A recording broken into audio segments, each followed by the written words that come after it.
Ladies and gentlemen, you're very welcome to the Mythical Ireland Library. Good evening. It's Easter Monday. I'm Anthony Murphy. This is Live Irish Myths, episode number 178. Today we are continuing our exploration of the Tuatha Dé Danann, which we began last week. This is the second of 3 episodes on the topic, and of course, the Tuatha Dé Danann have been a big feature of our live streams since they began on the 12th of March in 2020. You're all very welcome this evening, no matter where you are in the world. We are live streaming simultaneously on the Mythical Ireland Facebook page and on the Mythical Ireland YouTube channel. If you're on YouTube, don't forget to like and subscribe to the channel to be notified of more live streams and videos. If you're dropping in, no matter where you are in the world, please do say hello.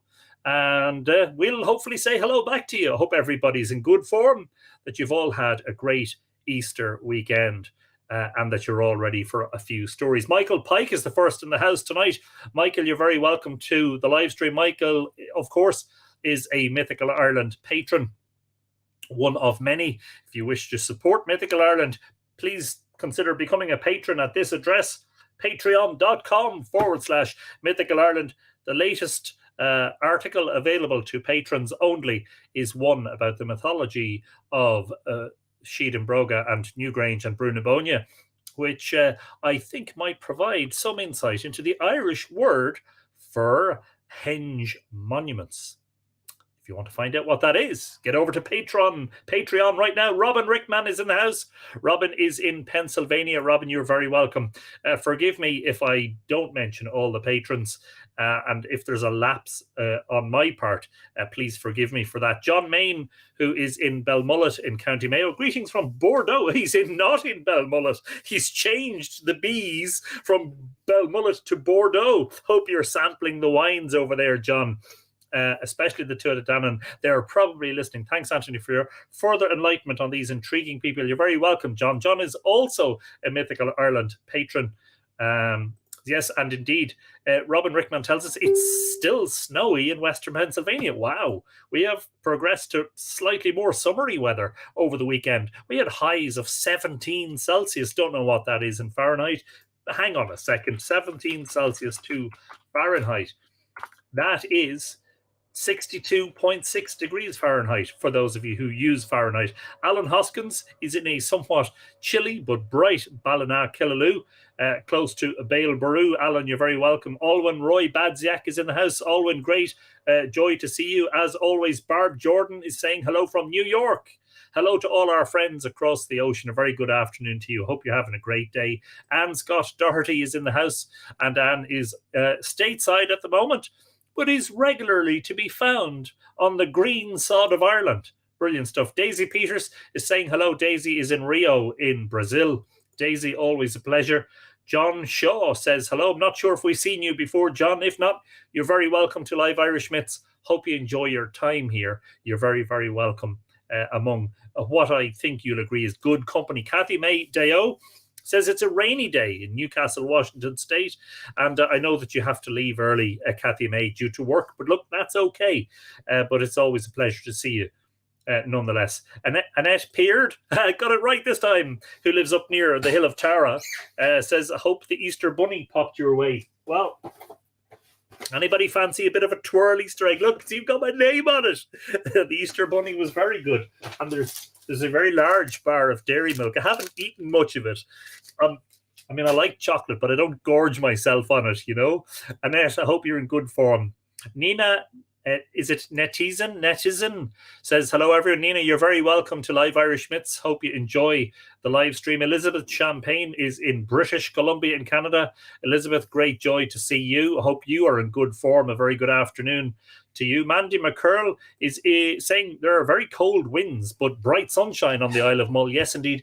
It's sunny. The sun is about to go down. I can see the clouds of a deep yellow tinge to them. We are 4 minutes past 8. It is almost summertime, not too far away. It will be Bealtaine. Marion Smith is in North Carolina, says hello. Marion, you're very welcome. Gia Grich. Joe Butler, Auntie Joe is in sunny Colorado. Glad to hear the sun is shining for you, Joe. You're very welcome. Robert Friend is saying Fáilte, Anthony, and hope that you had a good full moon. Yes, indeed. I got a shot of it a couple of evenings ago. It was just slightly less than full moon, and I shared that. Delighted to get that photograph. Karen Faye O'Loughlin, speaking of which, Auntie Joe, you might share the live stream on the Mythical Ireland community. Karen Faye O'Loughlin is in Boulder in Colorado, where a very late spring is creeping in. Well, at least it is announcing that it is on its way. Anne McCallum is in the house. Hello, Anton and the mighty Tuatha. Hope everyone's keeping well. Spring didn't hang around for us very long in southwest Ontario. We're back into winter with heavy snowstorm and cold, windy weather. Oh my word. You see, there's no point Irish people complaining about our weather. There really isn't. I mean, the occasional spell of rain and a dull day is what we have to, some storms, of course. But snow in April would be almost unheard of, you know. Tom King is in the house. Hello there, Anthony, and all the lovely I hope all had a lovely weekend as we roll into another week. Enjoy the broadcast. Yes, indeed, Tom. And as always, I'm wearing one of Tom's wonderful creations, his Triskel pendant. You can own one of these and one of the many other items that Tom creates, including the Mythical Ireland letter opener.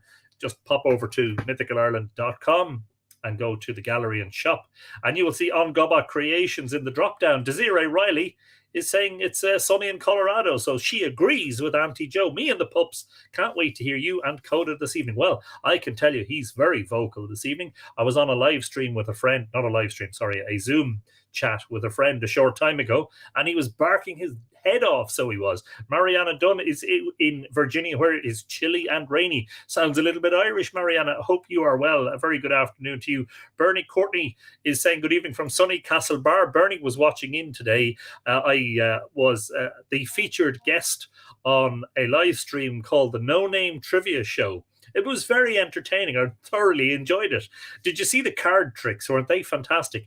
That you can rewatch. If you missed it, you can rewatch by just typing. You just need to find the page on Facebook, the No Name Trivia Show. No-name Trivia Show. And you can watch back on today's live stream, which was great crack. Absolutely. Thanks, Bernie. Glad you enjoyed it. Katie Brogan finally figured it out. So grateful. Brilliant, Katie. Great to see you. And glad to hear that you managed to pop on to the live stream. Wayne Bird says, very good evening, Lord Anthony Murphy of Glencoe, and all the good folk listening from Birmingham. Brilliant stuff, Wayne. And of course, that is because I was granted a Scottish lordship on this morning's No Name Trivia Show. That was great fun. Britt Griffin is in northern Ontario. I can see the ground beneath the snow. Happy Easter Monday. Brilliant. Hopefully not too far away from a thaw and the arrival of summer. Margaret McKenna's in the house. Haven't been here for a while. No class this evening. Brilliant stuff. That's the benefit of a bank holiday. Margaret, you're very welcome to the live stream. As always, Brendan Byrne is in Glendalough. I had recorded today, watched a history program I had recorded today, and one question for Anthony: where did you hide the Ark?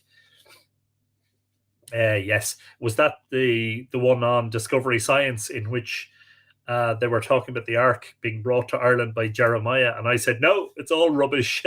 Jeremiah is not buried in Cairntee in Loughcrew, because Cairntee was much, much older than that. But there you go. Sue Prenter is here. Favorite time of the week. There was no sound until I realized the iPad sound was at 0. Yes, indeed. Sometimes it's my fault, Sue, because I remember one day I was talking for 2 minutes before I realized the microphone wasn't actually switched on. Sandrine Brady says, bonsoir, mon ami. Beautiful evening in Orléans in France. Hello there, Sandrine. Glad to hear it. Mark, is it Ibbotson, is saying hello. Mark, I'm not sure if we've seen you before. If not, you're very welcome to the library. Hope that you enjoy yourself, and I think you'll find you'll get a very warm welcome. Roberta Duffy is in Venice in Louisiana. It was in the 60s this weekend. Brilliant. Same as us, so nice warm weather and a sign of summer on its way. Mark is telling us he's in Leeds in the UK. Brilliant stuff, Mark. Jigwich Fáilte. And make sure you get a comfortable seat and maybe a dram or a brew and something to make yourself comfortable. Helen is saying hello from the Black Hills of South Dakota. Helen, one of our regulars.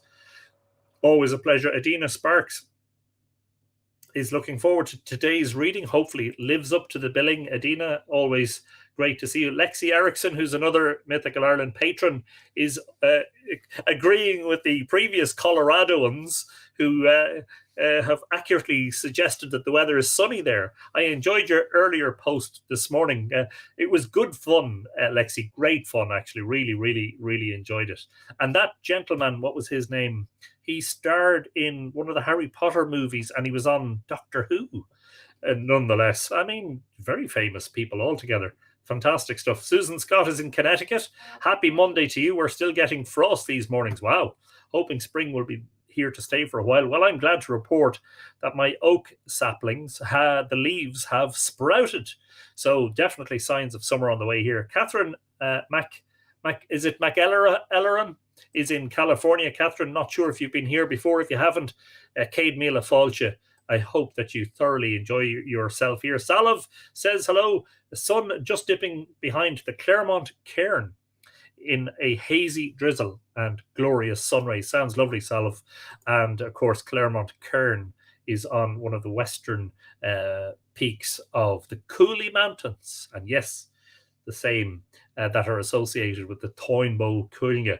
Roberto Robuero Diaz, haven't seen you in a while. Hope you're keeping well. Cloudy and rainy in Galicia, thanks to the drops sent from Ireland and the British Isles. Well, it's a funny thing. I had a friend who was in Spain recently, and it was cloudy and raining there. It was sunny here, and I said, well, we've switched for once. You brought the Irish weather with you to Spain and sent the Spanish weather back. Michelle Terrell is here. Hello from the sunny mountains. Michelle, it's great to see you again. Indira, is it Stefaniana is in Hollywood. You're a treat on a Monday. And a green heart as well. Brilliant stuff. That's a nice Irish heart. Indira, glad to hear that you seem to enjoy these things. I promise not to tell any stupid jokes today. And yet again, I'm seeing repeat comments. So forgive me if I repeat any. I do apologize. Marion Smith is in North Carolina. Greetings to you, Marion. Hope you are well. There's Wayne Bird's Lord Anthony greeting again. So I'm definitely seeing double. Kaylee During is in the house.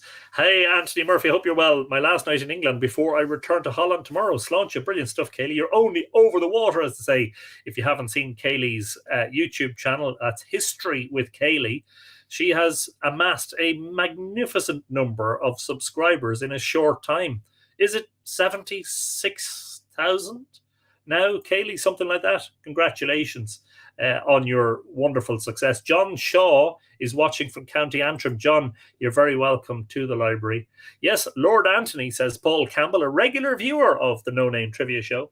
Now hosting, was on the No Name Trivia Show Facebook Live earlier today, hosted by Joseph McGrail Baitup in Canberra, Australia. Very entertaining. The great thing about Facebook Lives is that the recordings are easily accessible. Yes, indeed. And we have indicated where people can go if they really are stuck for something to watch, you know. Julie M says, happy Passover to all who celebrate freedom of religion, and happy Passover to you as well, Julie. Caitlin Moon, who is known to me, we met in Drogheda on one of my myth and legend tours. When I finish my PhD, that will make me Lady Doctor. Brilliant. We'll all have titles and names after our letters after our names. I think in my case, it won't mean much, in fairness. Jeremy Prosperi is in Louisiana. Hello, y'all. A very good afternoon to you, Jeremy. Thanks for joining us. If this is your first time, you're very welcome. Barbara Murphy is joining us from Tucson in Arizona. Barbara, spread a little bit of that warm, sunny Arizonian weather around for us. Isn't Tucson, am I right in saying Tucson is southern? It's close to the border with Mexico, is it? If my geography is not completely haywire. Jane Wynn wishes us a happy Ostara, which of course is the Germanic version of Easter. Jane, you're very welcome, and Celtic as well. Annalisa is also saying happy Ostara, many happy returns. Annalisa. Marie McMarrow is saying happy Easter from cloudy Jacksonville, Florida. Can't believe it's cloudy in Florida. Great to see you again. Looking forward to today's reading. My great pleasure, Marie, and sure, it wouldn't be anything without all of you guys. DWUAVP says, evening, you got this. Oh, thanks for the encouragement. Brilliant. Stephen O'Hara says, evening from a sunny Kilkenny. Brilliant. Hope you all had a lovely Easter. Yes, indeed. At the moment, we are undergoing house renovations. So for the next week, our house is going to be upside down. Glad to say those renovations don't involve the library, so hopefully it won't interfere too much. I've got the smell of paint in my nostrils. You can't smell that. I was painting earlier on, but keep that between us, because if I get good at it, my wife might expect me to do more. Danu's Herb Garden on YouTube has a video today of all sorts of budding growth in Ireland, says Julianne. Brilliant stuff. We'll have to look that up. Paul Alburl is saying good afternoon, Anthony. So wonderful to be with you and the Tuatha, as it is a great pleasure for us. Paul is on the Alabama Gulf Coast, if I'm not mistaken. You're very welcome. Peter Woods, who is Office Care 36. Frost due tonight, Anthony, playing havoc with our planting season. I didn't know that, Peter. I might have to take the saplings into the porch overnight, because one thing I don't like is for the frost to kill off the early leaves, because then they struggle to grow back again, you know. More on the oak saplings, please. I got those from our good friend Tom King. They're in the front garden. I have 8 of them, and the idea is that when they get big enough, I'm going to give most of them away as gifts to people who will treasure them. They're grown from acorns that were collected on the hill of Tara. They're Tara oaks. So we have Tom King on Gubba to thank for all of that. Sandra Boothroyd is in the house. Good evening to you, Sandra. You're very, very welcome. Kaylee is saying thanks. Yes, 76,500. Wow, 500 since I checked last. Absolutely fabulous. Brilliant, brilliant, brilliant. And good luck with it. A lot of people talking to each other, which is brilliant. Deborah Williams is in Hillsborough in Maryland, where it is a windy, drizzly day. Again, that sounds very Irish, you know.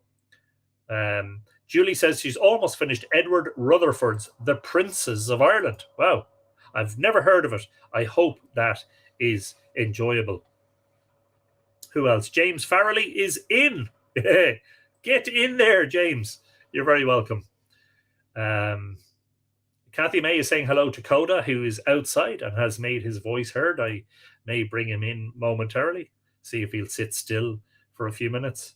Excellent memory, says Barbara. Tucson is an hour north of the border, and in days gone by, we used to go across the border for lunch, dinner, or shopping.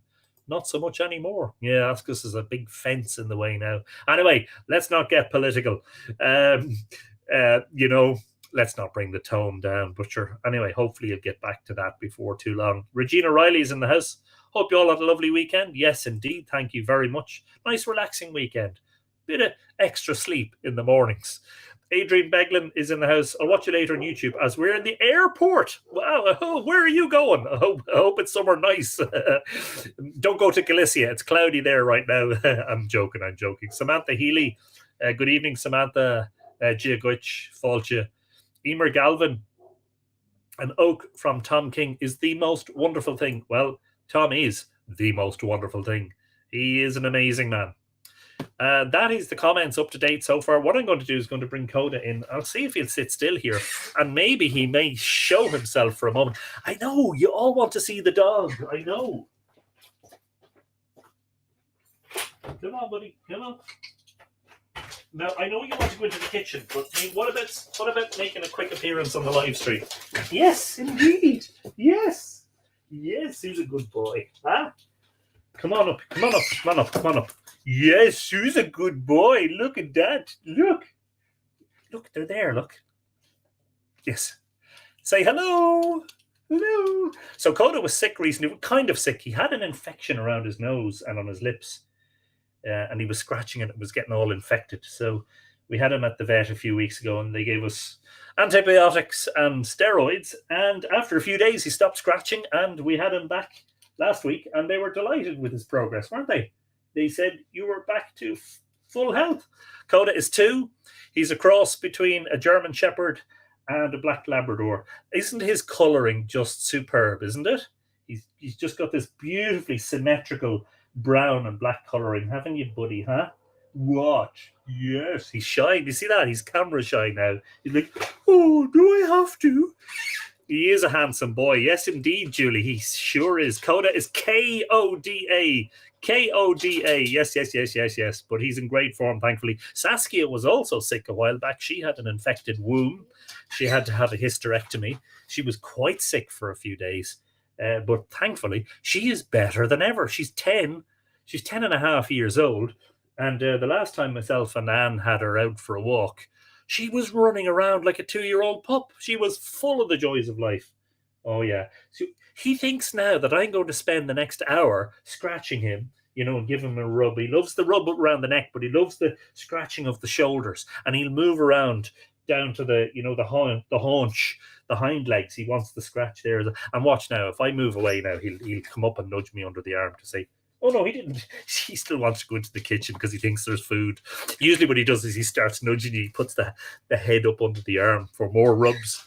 Anyway, there's Koda. You haven't been on a live stream in a while, haven't you not? Huh? Yes. Now, you see, the thing is, I have to hold this book open with 2 hands. I am not going to be able to spend the next hour giving you a rub. Now, if you want to sit there quietly and listen to the story, and, if you want to quietly bark occasionally to say hello, people will definitely say hello back. I know Desiree will be there, and her pups, once they hear you barking, they'll be going mad, won't they? Yeah. Yes. Good boy. Now, will you let me do my thing? Yeah. Good. Yes. He likes cheese, by the way. Koda is not a fussy dog when it comes to food. Saskia is extremely fussy. She likes her meat. Koda will eat almost anything, including tennis balls. I'm not joking. Did I miss anyone before I start? Yvette Tillema is in the house with internet problems. Oh dear, hope that doesn't last, Yvette. You're very welcome. Great to see you. The book we're reading from is The Voyage of Bran, Son of Feivel, to the Land of the Living. This is volume 2 with supplementary essays by Alfred Nutt, and we're reading from the section about the Tuatha Dé Danann. So I will get started. My puppies love cheese, says Lexi. He particularly likes, I don't know if you have them in the States, easy singles, he just loves them. He would do anything for a bit of cheese. Now, they like a little bit of steak. If there's a tiny bit left over, they will gobble it down. Erica Rivertree is in the house. Hello, Erica. Banachty o Louisville, Kentucky. Banachty o Drogheda Gondeloo. You're very, very, very welcome. Let's see. Did I miss anyone? No, I don't think I did. Desiree is admiring Koda. Amadeus and Azalea, so happy to see their buddy. Glad Koda and Saskia are doing better. Yes, indeed, as we are. Sure, look, you know yourself. They're family. Sandra tells us her cat loves cheese. There you go. Who'd have thought it? What are we on? 23 minutes. I better get reading. I do apologize. How remiss of me to spend so much time talking about wonderful dogs.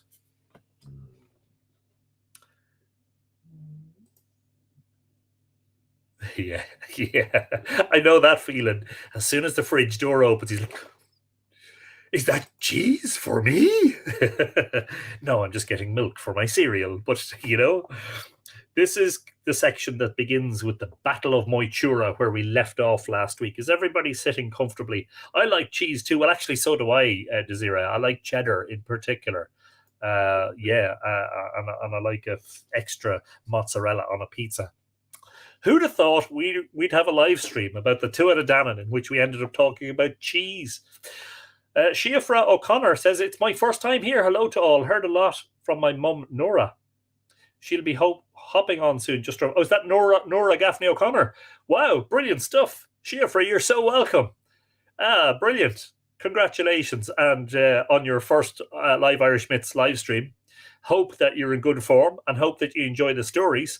And you'll probably find loads of people saying hello to you now because there is a nice community of people on here. This is the section, as I said. Oh, my word. Yes, indeed. Brilliant.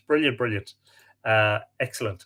Funny enough, Nora made an appearance this morning on the No Name Trivia show that I was on. That was on in Australia on their Monday night, but it was morning time here. They showed like a show reel. They wanted to introduce who Anthony Murphy was.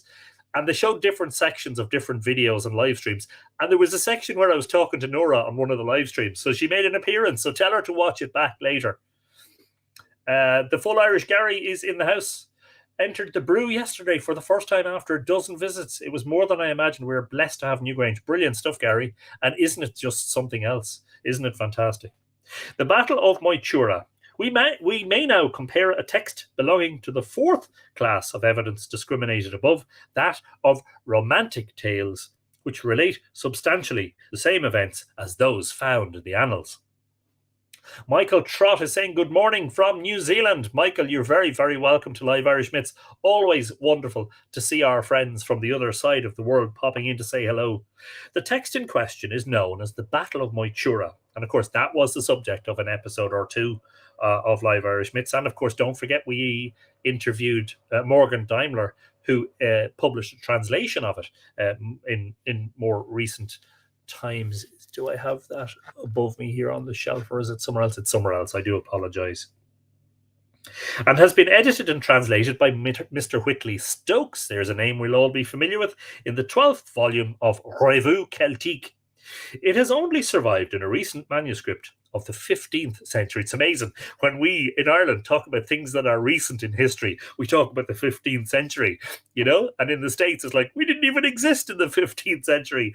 Yes, indeed. Such is the age of many things in Ireland. And its linguistic features do not allow its ascription in its present form to an earlier period than the 11th century.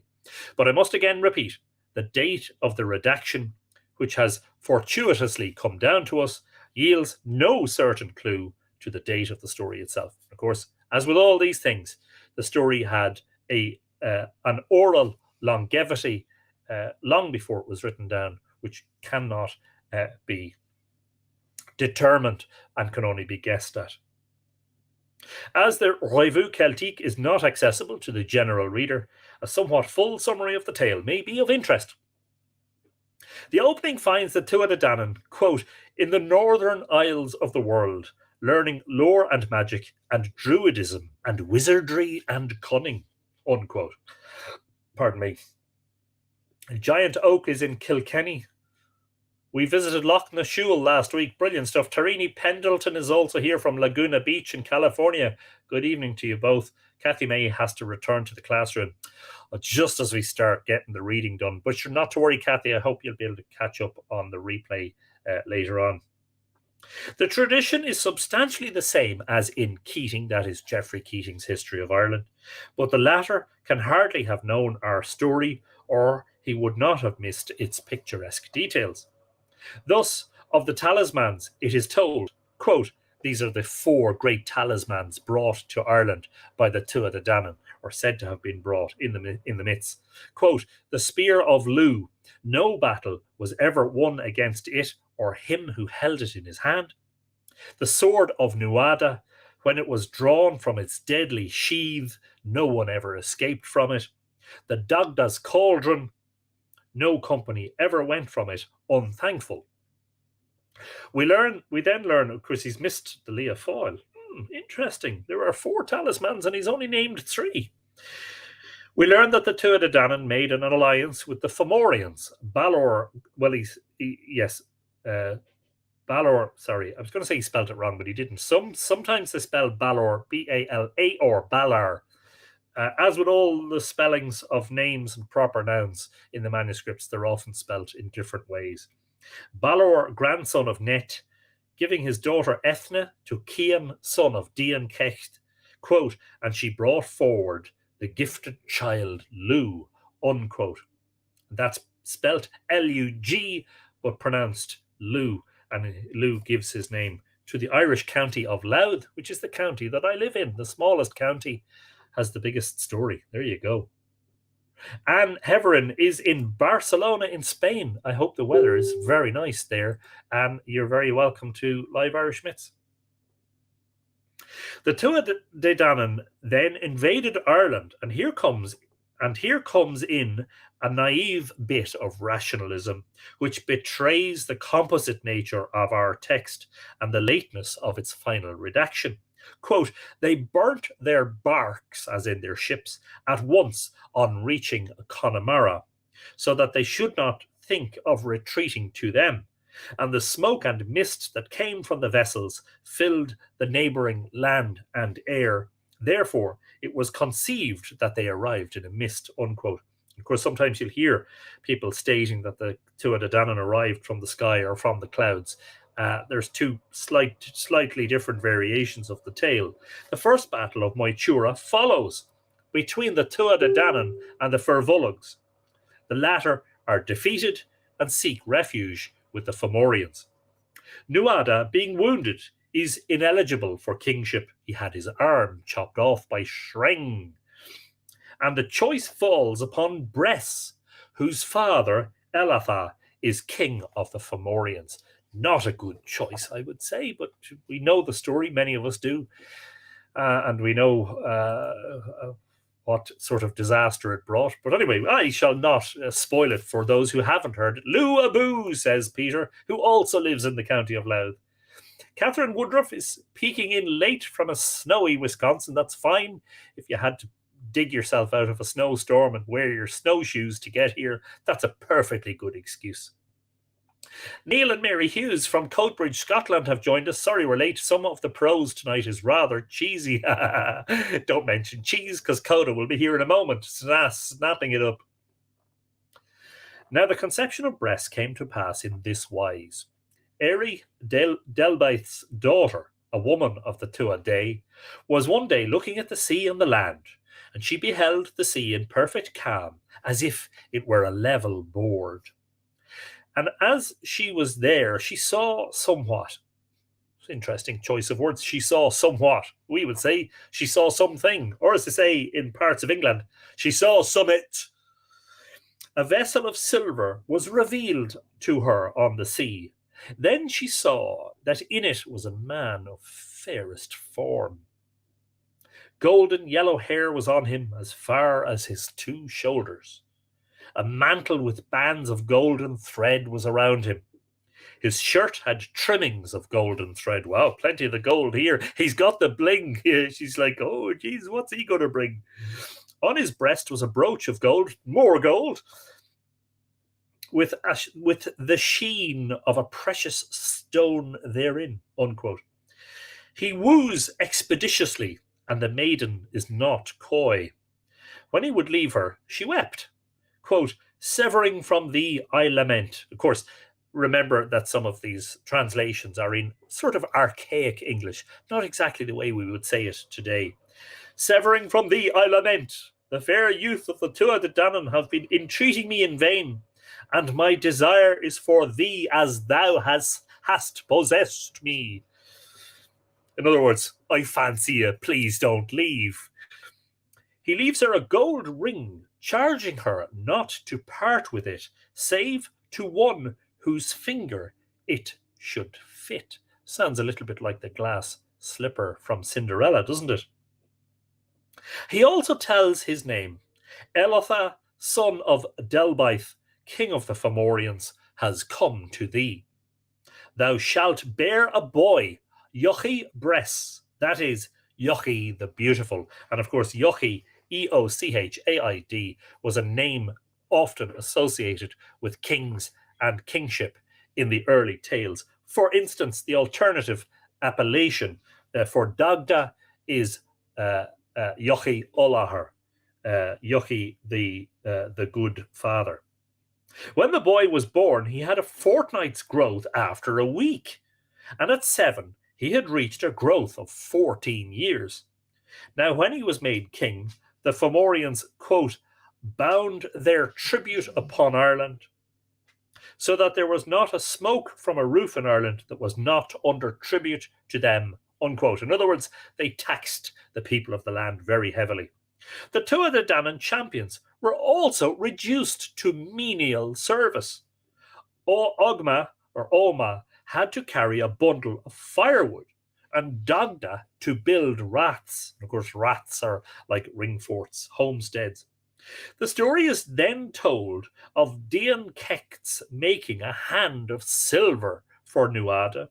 Cue the Luke Skywalker getting his robotic arm in Star Wars based on the very same myth. No, I am not bullshitting you. and of his slaying his son, who approved himself a better leech than his father. That bit is a bit sad, but Magh, Dindshenchas' son, was able to so well heal Nuada's arm that it grew human flesh on it again, and Dindshenchas took exception to being shown up by his son, so he killed him. There you go. Am I missing anyone? Astro Gypsy is in the house. Good to see. Aaron Durrett is in the house. We'll be in Ireland in less than a month. Can't wait. Brilliant stuff. Look forward to meeting you, Aaron. Not too far away in the Old Boyne Valley. Should be good.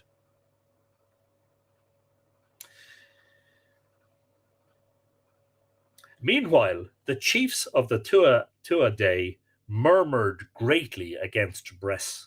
Quote, their knives were not greased by him, and however often they visited him, their breaths did not smell of ale, unquote.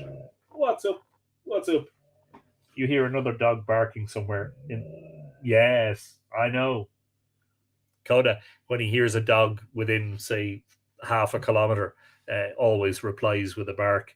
Now, Desiree's pups will be like, where's the dog? Where's the dog? Where's the dog? Yes, he's here. He's definitely here. For this niggardliness, he was made the subject of the first satire known in Ireland, and he was only allowed to remain king on promise of remitting the rent and tribute. But in his heart, he purposed gathering together the champions of the Sidhe, even the Fomorians, to overmaster the tribes. He got the recognition ring from his mother, and together they went to the land of the Fomorians. Hey, I'm trying to read here. Yeah? Give me a break, will you? Mute. Where's the mute button? Where's the lower the volume button when you need it? Recognized by his father, the latter refused to help him because his cause was not just, but sent him to Balor, king of the Isles, and to Indech, son of Dé Danann, king of the Fomorians. Quote, and these assembled all their forces westwards unto Ireland, so that they made one bridge of vessels from the foreigners' isles to Erin, unquote. Yes, indeed, they're looking for Koda. That's brilliant. Yes. Nuada was in sovereignty over the Tuatha Dé. Once a great feast was being held at Tara, and the doorkeeper beheld a strange company coming towards him. What Nutt doesn't say here is that the feast was being held because Nuada's kingship had been restored, because his arm had been restored. The doorkeeper beheld a strange company coming towards him. Quote, a young warrior, and of course this is the story that we know as the coming of Lugh, which I think we covered in episode 2 of Live Irish Myths, all of those long months away ago. Pardon me, I think that would have been the 13th of March 2020. Let me just quickly search the YouTube channel to see if I'm right about that. Yeah, if you spelled it correctly, that'd be good help, Anthony. Yes. Yep, Live Myths, episode 2, the coming of the sun god Lugh and the story of the children of Tuiredh. Yep, yes indeed, episode 2. Imagine, we're on 178 now. That was 176 episodes ago. A young warrior, fair and shapely, with a king's trappings, was in the forefront of that band. On being asked his name, he answered that he was, quote, Lugh, son of Cian, son of Dindshenchas and of Ethne, daughter of Balor, unquote. He was then asked his craft, for no one without an art entered Tara. A wright, said he, they needed no wright. A smith, they needed no smith. A champion, nope. A harper, nope.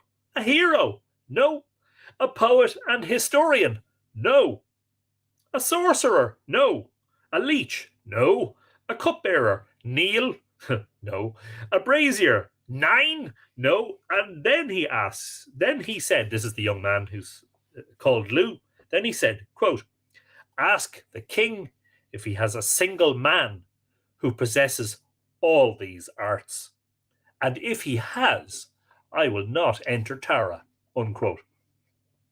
The king then ordered the chessboards in Tara to be sent out to him, and he won all the stakes. And when that was told to Nuada, quote, "Let him into the garth," said the king, "for never before has a man like him entered this fortress," unquote.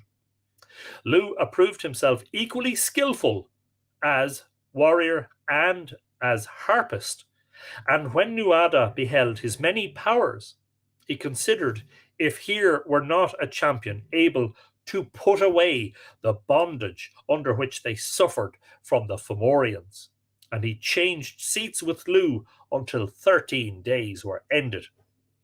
Thereafter, Lugh met with the Dagda, Omagh, Govnew, and Dindshenchas, and they held secret converse for a year, and they summoned to them the wizards of Ireland, that's the druids, and their leeches, that is their healers, and charioteers and smiths and farmers and brehons. But the king first sought to learn what aid he could gain from his followers. Now there is a footnote here, which I'm going to read. There's a footnote in relation to the king ordering the chessboards.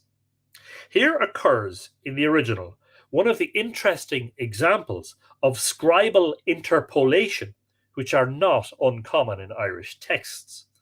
Quote, "But if chess," this is presumably the scribal interpolation, "but if chess was invented at the time of the Trojan War, it had not reached Ireland then, for the Battle of Moytura and the destruction of Troy occurred at the same time," unquote.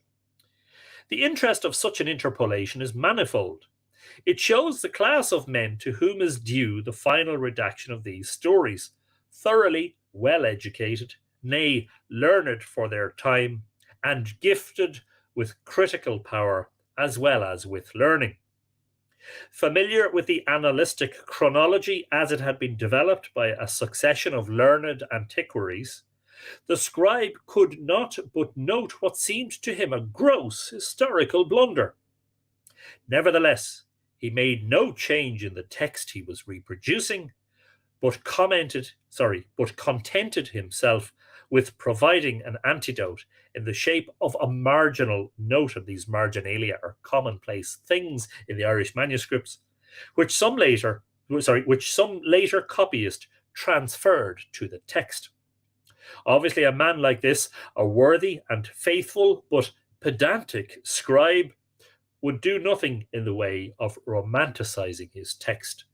Rather, we may conclude that if he felt justified in making any change, and this instance would seem to show that he didn't, he would have toned down and rationalized it. And there's a footnote under the bit where Nuada changed seats with Lugh for 13 days, which says, thus giving him the kingship for a time. And, we've done the Battle of Moytura before, so we're going over some familiar ground here. And don't forget that it is my contention, and I think that of Morgan Daimler and other scholars as well, that in essence, once Lugh arrived at Tara, he really took over most of the duties of the kingship. Nuada, from this point on in the tale, ceases to have any significance whatsoever. The next mention of his name in the text is when he's killed in the second Battle of Moytura.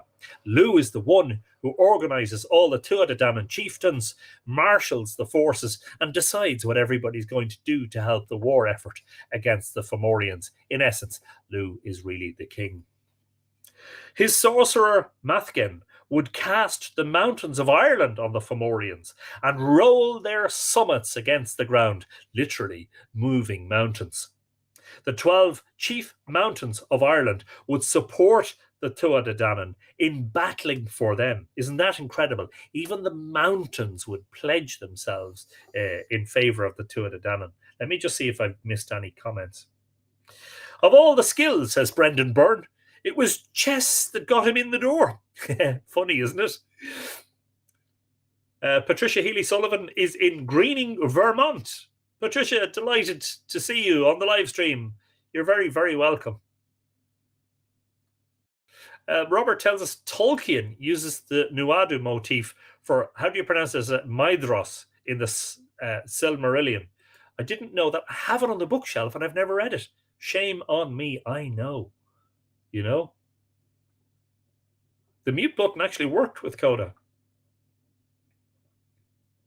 Regina says... Okay, I mentioned his name, so I'm not going to mention his name anymore. That dog in the corner. Scribes were good saying that. Still can't believe Morganty translated Battle of M into English with no knowledge of Gaeilge. Hats off. No. Morgan does have a fairly substantial knowledge of Middle Irish, which most of us would be jealous of, in fairness. You know? Yes, spoke too soon. That's it. Not going to do it again.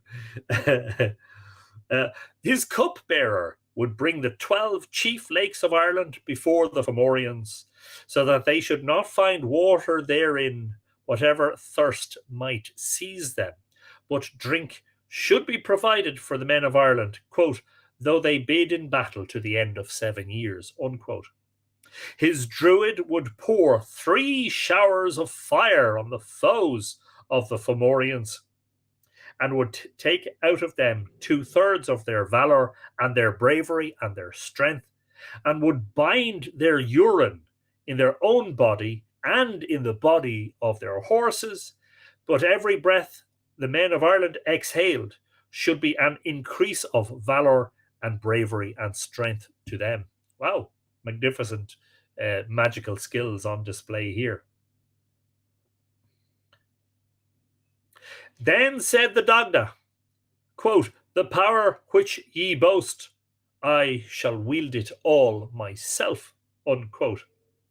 Thou art the good hand, was the cry, and the name stuck to him afterwards. Lugh and Dagda and Ogma, I don't know if it's pronounced Ogma or Oma.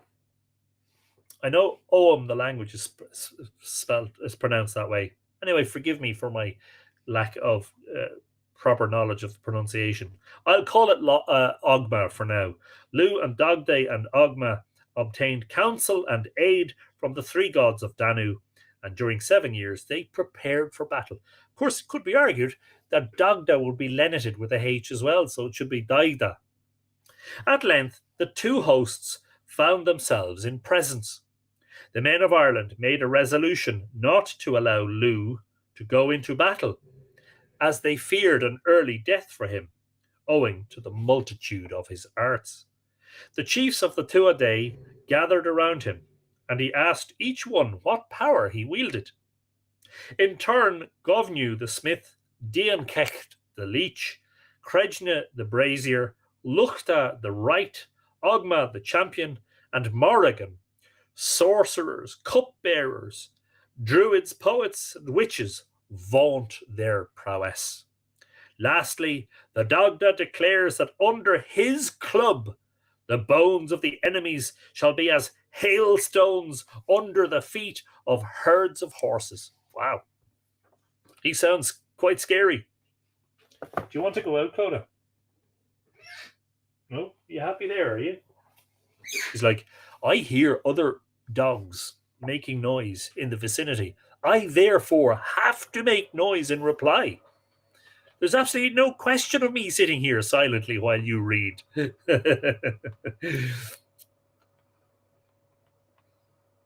And so, when the battle raged, the weapons of the Tuatha Dé Danann, however much they suffered, were repaired at once by Govnew and his comrades. Govnew would be the smith, where the word Govon, or Magawan, the surname Smith, son of the smith, comes from. The slain, and of course Tom King, on Gova. The slain and maimed were restored to life or healed by Dindshenchas and his kin. In vain did some of the Fomorian warriors sacrifice themselves to frustrate the magic wiles of their foe. But the Fomorians were mighty warriors, and the battle was desperate. Quote, harsh was the thunder throughout the battle, the shouting of warriors, the clashing of shields, the flashing and whistling of glaives, the rattling and jingling of quivers, the winging of darts and javelins, the crashing of weapons, unquote. Nuada fell by Balor. Quote, an evil eye had Balor. Never was it opened, save only on the battlefield. Not to mention the story of the magic cow, Glasgoblin, being brought away with her calf from Ulster by Balor in that tale from Skerries, which myself and Richard Moore related to the winter solstice alignment at the Baltray Standing Stones. And Balor opened his eye and turned the cow and calf to two stones, craggy islands, which became Craggy Island. No, not the Father Ted ones. Rocky, craggy islands, which were the islands of Rockabill. If an army looked at that eye, though there were many thousands in number, they would not resist a few warriors, unquote. He had acquired his power thus. This power thus. Quote, his father's wizards were cooking wizardry. Cooking wizardry. I like that. He came and looked over the window, and the reek of the brew came to his eye, unquote. He and Lugh met, and Lugh slew him with the cast of a sling, which carried the eye through the head, and thrice 9 of his host died beholding it. The Fomorians were routed, and as to the slain, quote, they are in no wise to be numbered till we number the stars of heaven, sand of the sea, flakes of snow, dew on a lawn, and the son of Lair's horses in a sea storm, unquote. And of course, Manannán mac Lir's horses were the white horses, the foamy waves on the sea. Lugh and his comrades captured Bress. To save his life, he undertook that the cattle kine, it's called here, the cattle of Erin should always be in milk. But this would not avail him. Then that the men of Ireland should reap a harvest in every quarter of the year. But this would not avail him. Finally, he named the lucky days for ploughing and sowing and reaping, and for this he was spared. Spared for agricultural information. In the above summary, I have simply given, this is Alfred Nutt writing, I have simply given the sequence of the events common to this romantic tale and to the annals, or which, at least, may reasonably be supposed to underlie the annalistic account. Just making sure I'm not missing any newcomers. I don't think so. Lots of people chatting away, which is always a great pleasure. The tale is told in a very confused way, offers incidents which are obviously out of place, or interpolated from other tales, and has a kind of underplot formed by adventures of the Dagda. These are conceived in a Rabelaisian and at times an ultra-Rabelaisian vein, of which the Dagda's visit to the Fomorian camp may serve as a specimen. He spells Dagda D-A-G-D-A-E here. Sometimes there's an E added to the end. I'll just pronounce it Dagda rather than Dagday. Having asked Dog Day afternoon. Oh, never mind. Having asked for a truce, I apologize for laughing at my own stupid joke. You feel free to facepalm. Having asked for a truce, which is granted, he is offered his fill of porridge by the Fomorians. Dagda was very fond of a bowl or two of porridge. The king's cauldron is filled for him, 5 fists deep, into which went 80 gallons of new milk and the like quantity of meal and fat. Goats and sheep and swine were put into it. That is some porridge, I'll tell you. Mine just has oats in it. And all were boiled together with the porridge. The entire mess was spilt into a hole in the ground, and the Fomorian chief threatened death to the Dagda unless he consumed it all. The Dagda was equal to the task, and little wonder that at the end of the day his belly was bigger than a house cauldron. Meal, yeah, meal, Brendan. M-E-A-L, I don't know, I don't know what it really means. The complications which ensue are discreetly omitted by Mr. Whitley Stokes in his translation, alike on grounds of decorum and from the great obscurity of the passage.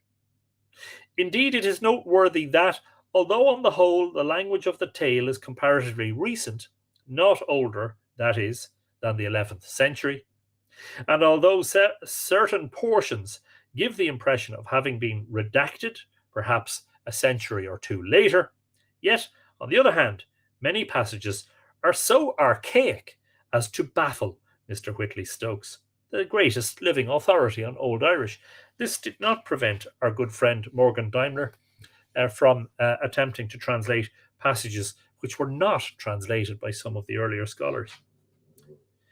If it be further added that the oldest portion of Cormac's glossary, a text that is of the 10th century, contains SV, that's a subverbum, as in, that is the reference under which you look at Nescot, Nescoit, Nescoch, an episode of our tale almost verbally the same, the reader with annals and romantic tale before him will not be inclined to dispute the conclusion that the latter cannot be regarded as an amplification of the former, but must, on the contrary, be held to represent the mass of fiction out of which the annalists extracted their dry and bald pseudo-history. It is true that our tale, the only considerable surviving fragment of this romantic literature, is late in redaction and has probably been considerably worked over in details. But it reproduces with substantial accuracy, I believe, the matter as well as the tone and manner of an earlier version. In especial, I regard the Rabelaisian Aristophanesque element not as accidental and secondary, but as primary and essential, and as belonging, therefore, to the earliest literature in which the Tuatha Dé Danann mythology was embodied. It is no chance coincidence, but is due to the essential kinship of the two bodies of mythic fiction, that this very element is prominent also in the mythology which has Dionysos for its centre. And there's a footnote here, a reasonably lengthy footnote, which we will read. The Rabelaisian passages which introduce the Dagda are closely allied in style and tone to the great Middle Irish Rabelaisian burlesque, the Vision of Maconglinne. As Professor Wollner has acutely pointed out in his introduction to Professor Kuno Meyer's edition and translation, the vision has come down to us in two forms: a shorter one, which may go back to the 11th or early 12th century, a longer one, which is probably as late in redaction as the 13th century. The author of this second version followed the lines of the old story fairly closely, but clothed it in a form as picturesque, humorous, and masterly of its kind as anything in literature before Rabelais himself. Professor Wollner has made it evident that neither version is a mere Irish imitation of the continental stories about the Pays de Cocagne. I don't know if I'm pronouncing that right because that's French. Cocagne. Cocagne. Champagne. Cocagne, isn't it? I don't know. Is that accurate? I don't know. Some of the French. Sandrine, can you help us? But represents a native development on the burlesque side of the fancies presented romantically in the Elysium voyages. It may in fact be regarded as a parody on the genre of mythic romantic narrative studied in the first section of this essay. Professor Wollner states that all the elements of Maconglinne's vision of the land of unlimited eating belong to an early stage of agricultural development. That in itself, ladies and gentlemen, is fascinating. Why? When was... breaking things! I apologize. I do apologize. I went to grab a pencil from the pen holder, and the weight of Tom King's mighty letter opener made it fall over. It's all your fault, Tom King. You're so good at what you do. When did agriculture when was the early stage of agricultural development in Ireland? It was in the Neolithic. It was between 6 and 5,000 years ago, between 4,000 and 3,000 BC. Interesting stuff. Yes, indeed. And if you were, excuse me, if you were developing agriculture, and you were an early farmer, and you were dealing with the vagaries of Irish climate and weather, bumper crops some year and shortages others, then yes, absolutely. In your stories, you would present the heavenly ideal of vessels of plenty, I think. The gremlins are back, says Sandra.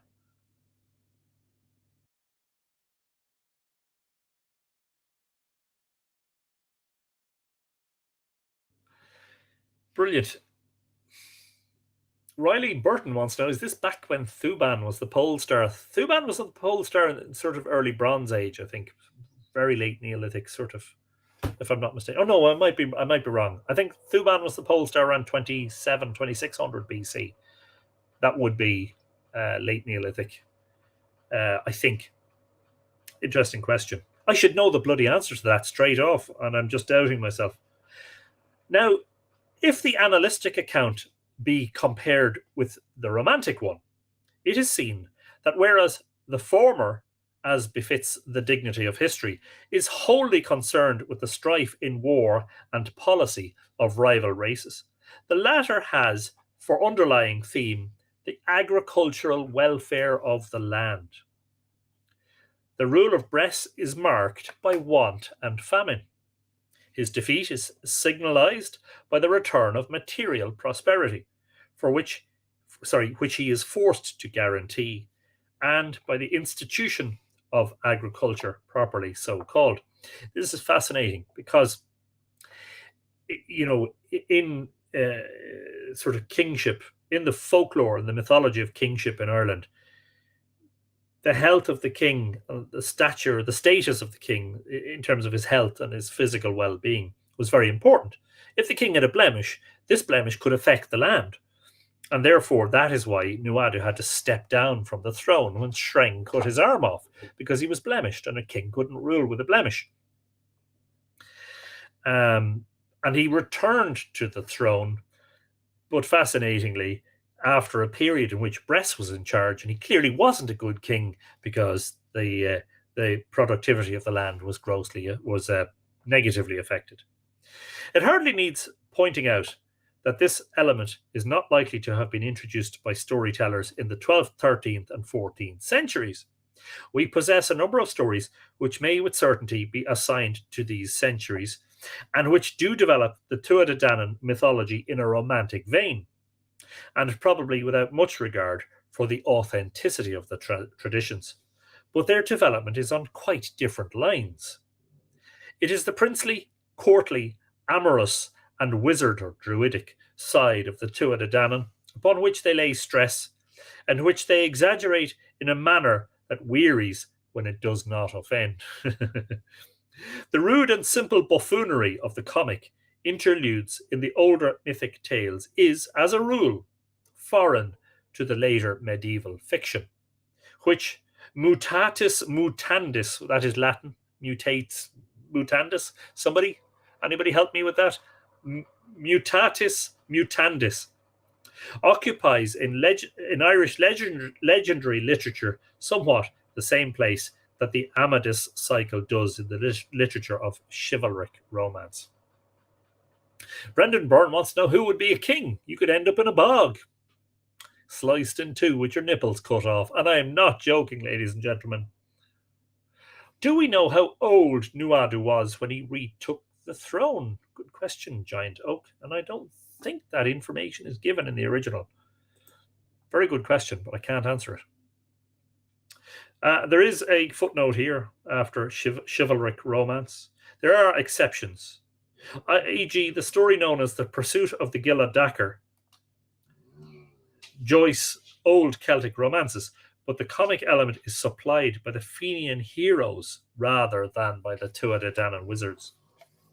Wizards is a very interesting word. You don't usually see that. It's usually druids. We must pause here for a moment and sum up the results of our investigation.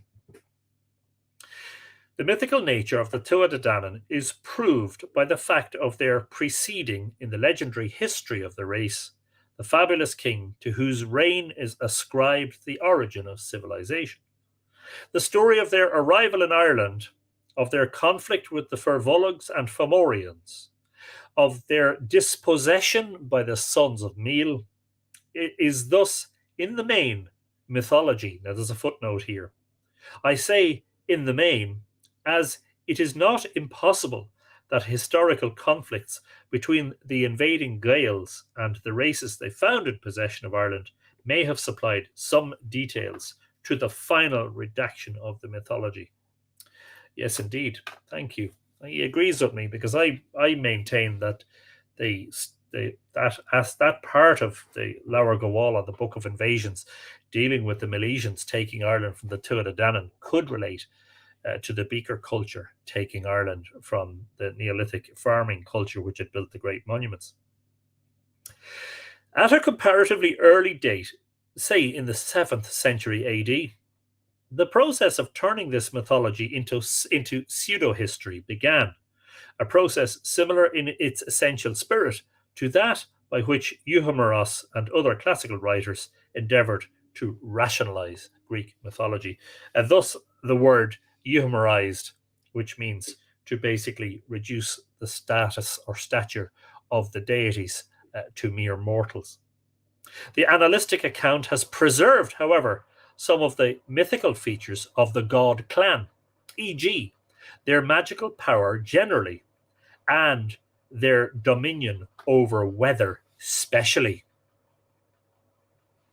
The romantic fiction in which the mythology had been embodied and from which the annalists extracted their narrative has disappeared in its earliest forms, but is represented with substantial accuracy by the only considerable remaining fragment of the second stage of this fiction, the Battle of Moytura.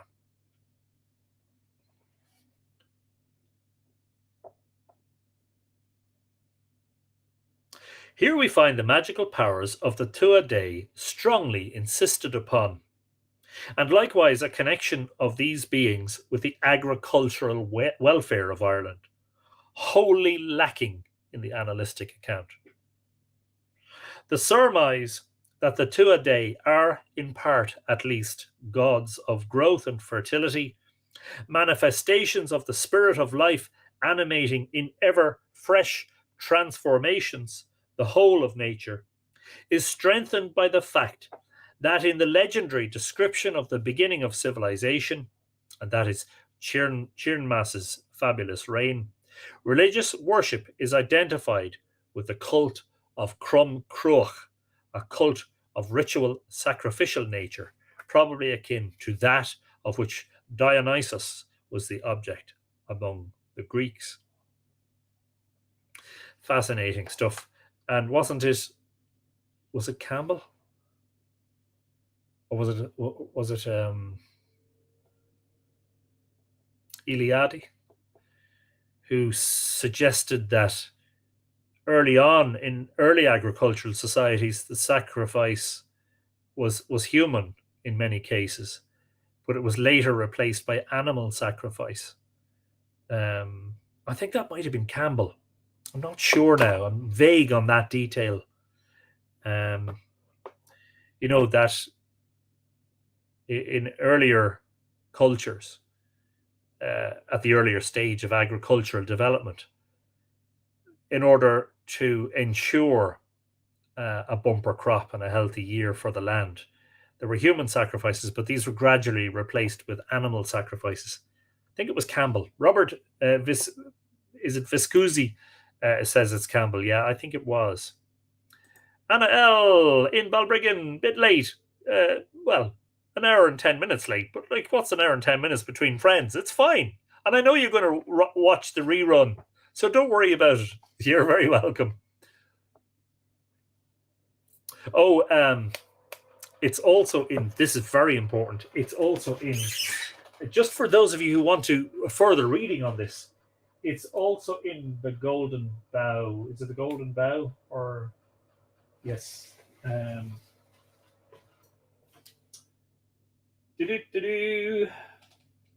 Sorry, I'm distracting myself from the reading here to find, if I can, the Golden Bough. Fraser.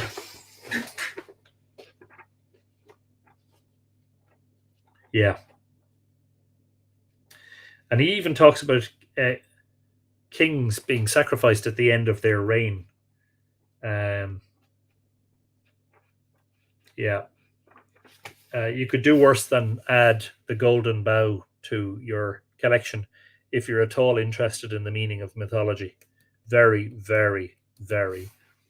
I think it's a brilliant piece of work. Yeah, but I think it might be in there too, in relation to human sacrifice and early agricultural societies being eventually replaced by animal. I could be wrong about that, but I think, let me just quickly look up to see if human sacrifices in human sacrifices. See under sacrifices. This book is over 850 pages. It's some piece of work. There's sacrifices offered to ancestors. Human. Oh yeah. Oh okay. Yeah. There's 24 entries there. I'm not going to go looking right now for that. That's a book that we will feature in a future episode. Several episodes, hopefully. Fascinating. Add that to your collection, folks. Sir James George Fraser's The Golden Bough. One of the 20th century's most influential books, says Time magazine. Published originally in 1922. This is a 1963 reprint. The Golden Bough describes our ancestors' primitive methods of worship, sex practices, strange rituals, and festivals. Disproving the popular thought that primitive life was simple, this monumental survey shows that savage man was enmeshed in a tangle of magic, taboos, and superstitions. Revealed here is the evolution of man from savagery to civilization, from the modification of his weird and often bloodthirsty customs to the entry of lasting moral, ethical, and spiritual values. By the way,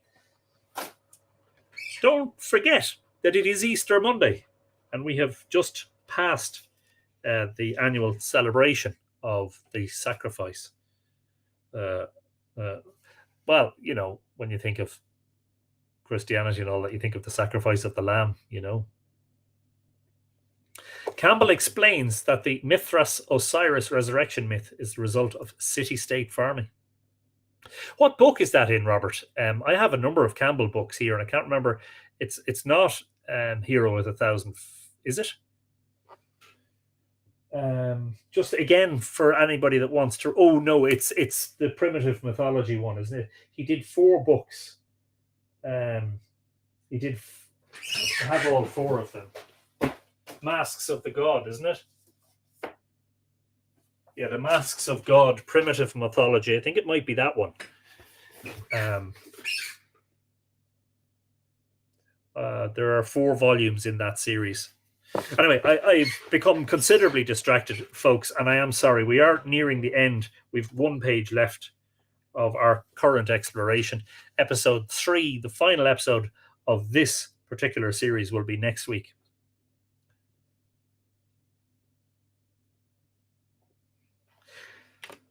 The Dindshenchas mentions, by the way, probably the correct pronunciation of Dindshenchas is Dindshenchas.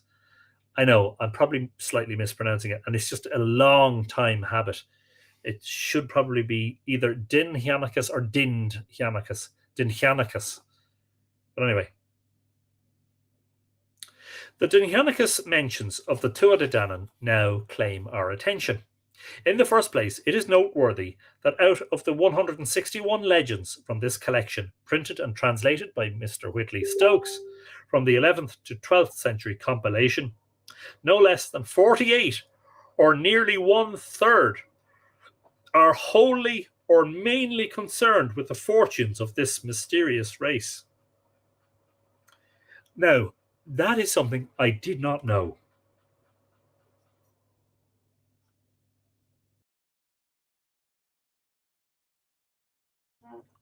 That is absolutely fascinating. About 1/3 of the Dindshenchas is about the Tuatha Dé Danann. Fascinating. I knew they were in there quite a lot. Obviously, the Dindshenchas has informed a lot of my work. I just didn't realize it was that much. That's fascinating. How large the proportion is must strike the student. Sorry, I'll just get rid of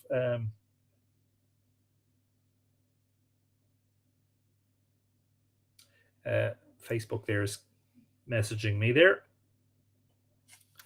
How large the proportion is must strike the student who remembers that in the literature which we can with certainty assign to the centuries preceding the 11th, the Tuatha Dé Danann cycle as such fills a very small place. One could not wish for a more effective reminder how much of Irish mythic romance has perished beyond recovery.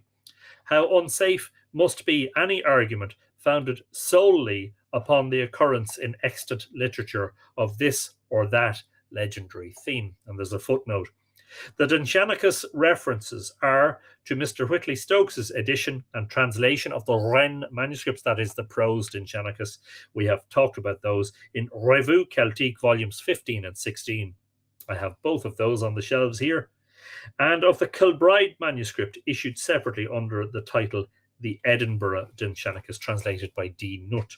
And of course, I also have that on the shelves. As a sample of the legendary matters contained in the Dindshenchas, let us take the account of the origin of the famous fair held every third year at Carmun on the 1st of August. That is the Lunasa, one of the many, many Lunasa assemblies in Ireland. And if you want the definitive work on Lunasa Éineach's assemblies, festivals, you can go no further than Maura MacNeil's The Festival of Lunasa. Quote, there were 3 men who came from Athens and 1 woman with them, sons of extinction, son of darkness, son of ailment, and their names were Violent, Black, and Evil, and her name was Carmun. But by spells and charms and incantations, the mother ruined every place. So they came to Ireland to bring evil upon the Tuatha Dé Danann by blighting the corn of this island upon them. To the Tuatha Dé Danann, that seemed ill, but it bloody well would, wouldn't it? Talk about stating the obvious.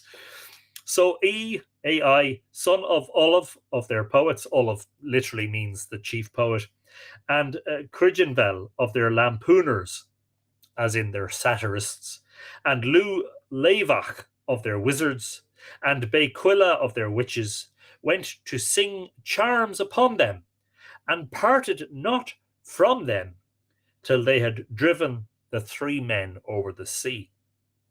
Carmun, left as a hostage, dies of grief.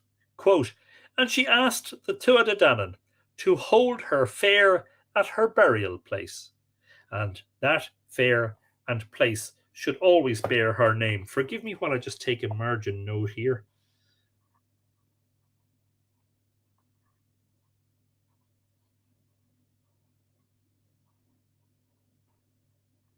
And the reason that's important to me and my research is because I've recently been writing about the Éineach of Brú-na-Bóinne. Yeah, I know. Who thought there was an Éineach at Brú-na-Bóinne? And it's interesting because the large Éineach sites were also cemeteries, or they were close by.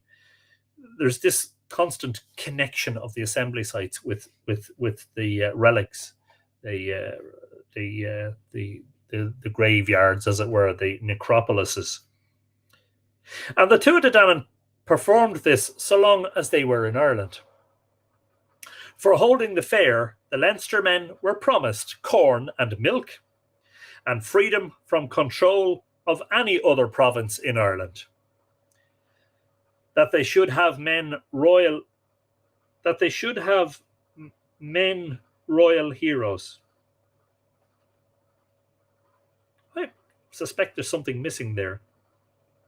That doesn't sound right. That they should have men, men, royal heroes. Tender women, good cheer in every several house. That's what it says. Don't blame me. I'm only the narrator. I'm only the reader. Every fruit like a show, and nets full of fish from the waters. But if it was not held, they should have decay and early greyness and young kings. And that is from Dindshenchas number 18. That ends the text that I am reading tonight. Mavanwe, this is the voyage of Bran, son of Feivel, to the land of the living, volume 2. But really, a lot of it is consists of essays that were written by Alfred Nutt. The reason the voyage of Bran is important is because it's to do with the Celtic doctrine of rebirth. But a lot of these stories are not directly related to the voyage of Bran. So what was that? Dindshenchas number 18. Let us just read that before we finish. That would be in Revue Celtique 15, I think, rather than 16, but we get both off the bookshelves. Just to be sure. Let me just find that for a moment. So this is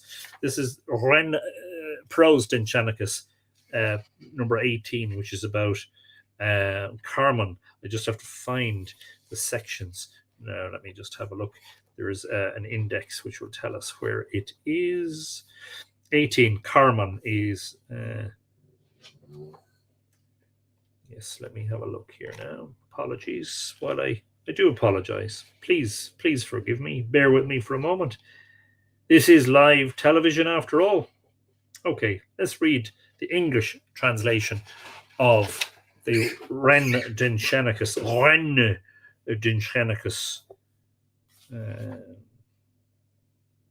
It's not a poem, it's prose section about Carmun.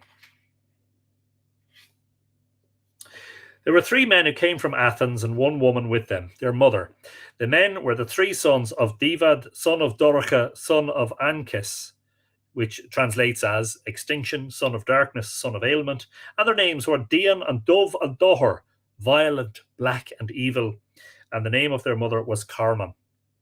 By spells and charms and incantations, the mother ruined every place. By plundering and dishonesty, the men destroyed.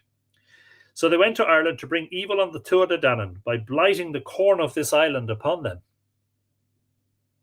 To the Tuatha Dé Danann, that seemed ill. Oh, so I might just read it, like literally has Nutt used a verbatim because it looks like an exact copy. So I,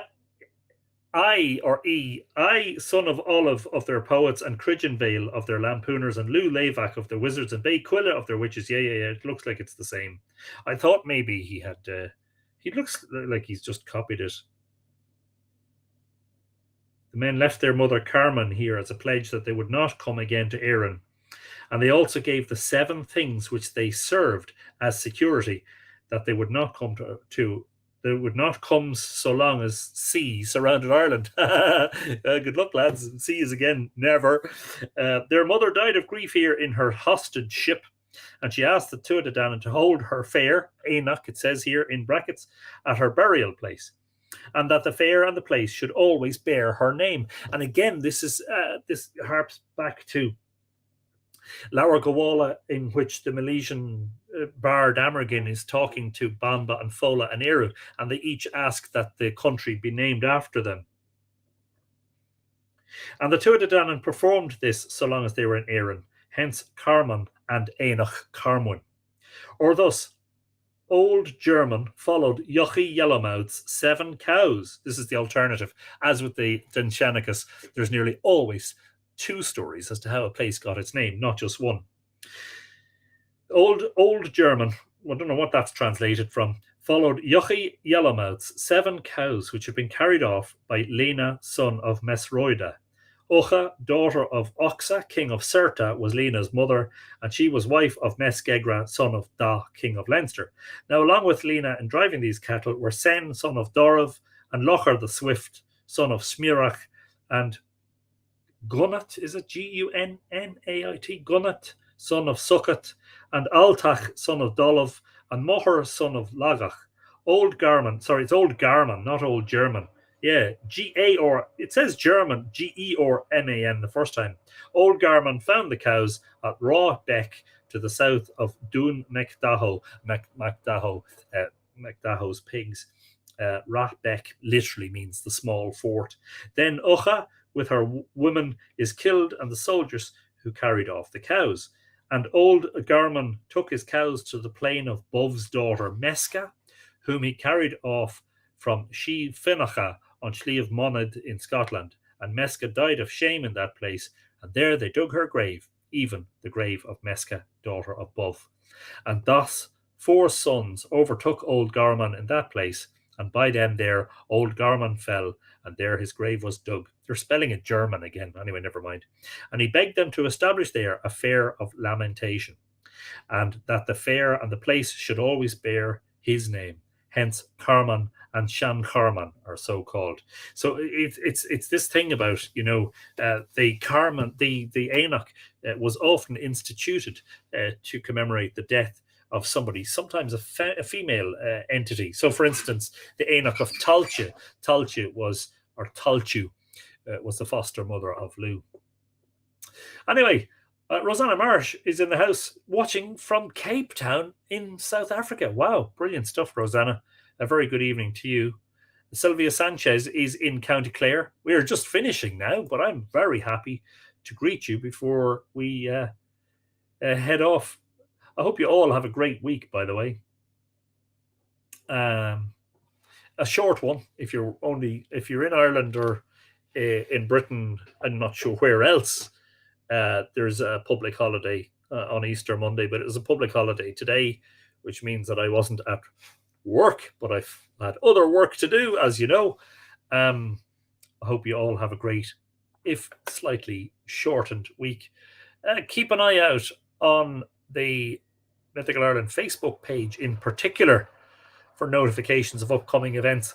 Don't forget that the first actual in-person meeting of the Mythical Ireland community, Tuatha, is on Sunday, the 22nd of May, on the Hill of Tara at 2 o'clock in the afternoon. I will be obviously announcing that regularly between now and then. We have a huge number of people who are interested and who are saying they're coming. Really looking forward to that. That should be a very good day. If the weather is good, we're going to have hopefully a bit of a picnic and a chat, and maybe somebody will bring on along a whistle, and somebody will bring on a bodhrán, and somebody will bring on along a fiddle, and there'll be a couple of songs, and and then we'll have a little tour of the Hill of Tara. I will lead you around the monuments and give you some of the history and the archaeology and the mythology. Put that date in your diaries if you haven't already done so, and perhaps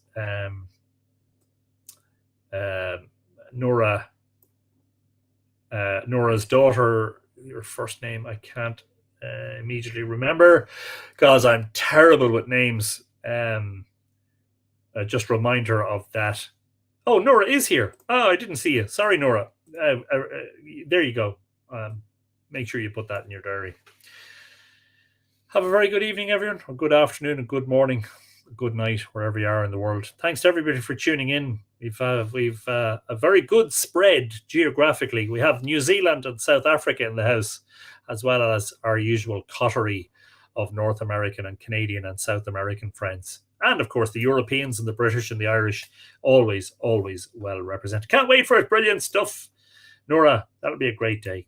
There'll be a bit of crack had that day, hopefully. Thanks everyone for tuning in. I'm Anthony Murphy. This has been Live Irish Myths number 178. Next week, we will return to the Tuatha Dé Danann. In the meantime, if you're only just starting to watch the series, there's 177 other episodes to watch. And may you enjoy catching up on them all. Slán go fóill, goodbye for now. Ichawa, good night. Colo sov, sound sleep. And more importantly than anything else that I say at the end of these episodes, well, slán, yes. Slán go fóill, but tog go bogey. Take it easy.